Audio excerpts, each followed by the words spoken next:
Alright, I'd just like to start off by saying when I was looking up articles, everything I found was in favor of our side. It was very hard to find a lot of information as to why felons shouldn't be allowed to vote. There's really no statistics on it.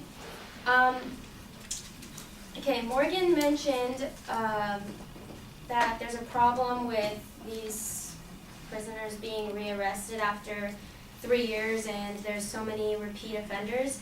But in a study done by the Columbia Human Rights Law Review in 2004, among individuals who had been arrested previously, 27% of non-voters were rearrested compared to the 12% of voters.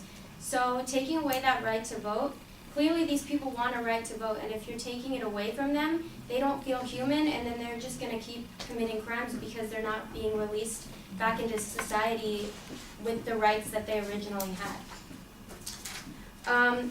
Also, she and Devin both talk about the 14th Amendment, but here in the United States Court of Appeals, Ninth Circuit, it mentions, unlike any other voting qualification, felon disenfranchisement laws are explicitly endorsed by the text of the 14th Amendment. They are presumptively constitutional, but a narrow subset of them, those enacted with invidious, racially discriminatory purpose, are unconstitutional.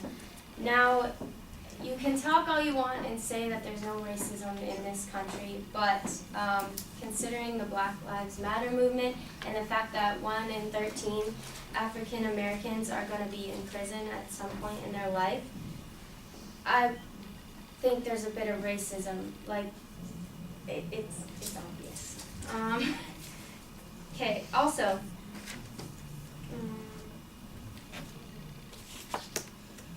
the United States is an outlier on the world scene, the only nation that currently disenfranchises large numbers of non-incarcerated felons.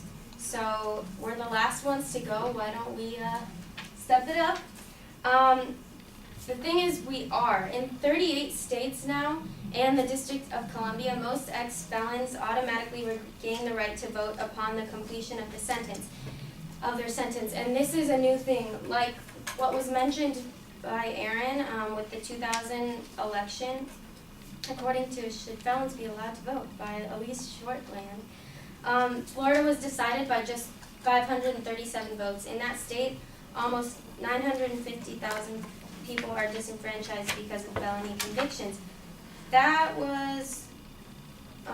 is not the case now. That article was written a while back. Florida, along with other states, have enacted laws letting people vote after they're released from prison. For instance, in 2006, the Tennessee legislature amended the country's most complex restoration system by simplifying their procedure to let felons vote after being released. Another one that just recently happened was in 2006 with Rhode Island approving a referendum to amend the state constitution and restore voting rights to people currently serving a sentence of probation and parole.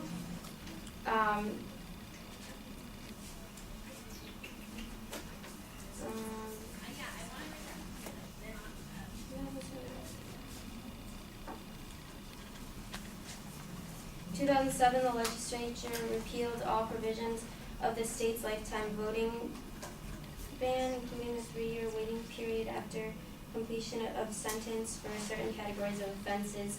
So these facts are speaking, and they're saying that Americans over time are really trying to get these people their right to vote back because, we're progressing as a society, and we realize that some people are getting arrested for dumb things like when marijuana, although it's legal here now, like people were getting arrested for that.